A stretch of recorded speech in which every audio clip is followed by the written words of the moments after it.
E aí, rápido, tô com essa Viking X aqui hoje, certo? Fazendo um vídeo. Vou deixar uns videozinhos dela passando, uns take, né? Tá ligado? Mini clipe aí, Viking X Stuff. E é nóis. Tá bom, quase não. Pouco tempo atrás tinha que juntar moeda e mesmo assim não ser ninguém nem na fila do pão. Já fui refém meu passado com revólver na minha testa, pronto pra puxar o gatilho e me deitar no chão. Nunca achei minha vida doce pra constar mesmo que fosse meu gosto é peculiar, não abraça ilusão. Doutor tem que me desculpar pra ele, é ruim de aturar do lado de um favelado no mesmo avião.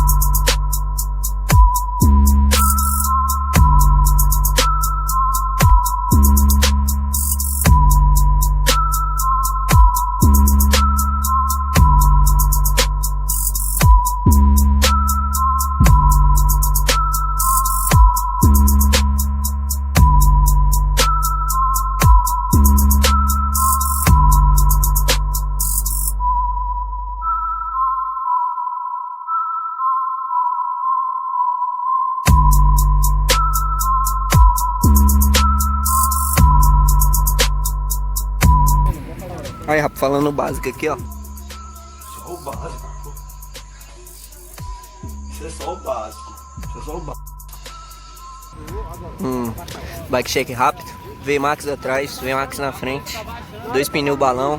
Paralaminha da Mud Bike, certo? Banco da Eleven. Freio Shimano hidráulico. Ó. Ó. Não sei falar a marca. É o Elgo, acho. Os pedal, certo? Os 2 pedal Elgo. Pé de vela Neco. Esse bagulho aqui, ó. Da Truts. Spiner aqui na frente. Certo? Os frios que eu falei já. Quê? Spiner. Luvinha da Circuit de moto. Gils. Mesinha Gils, certo? Aqui, ó. Esse bagulho aqui é da First. E o quadro é um Viking Tuff 25, o preto e verde, certo? Ó. Essa bike aí não é minha, do moleque que peguei emprestado. Vou fazer uns vídeos.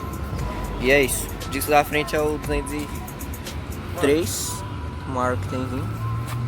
E de trás é um 160 mesmo. Demorou?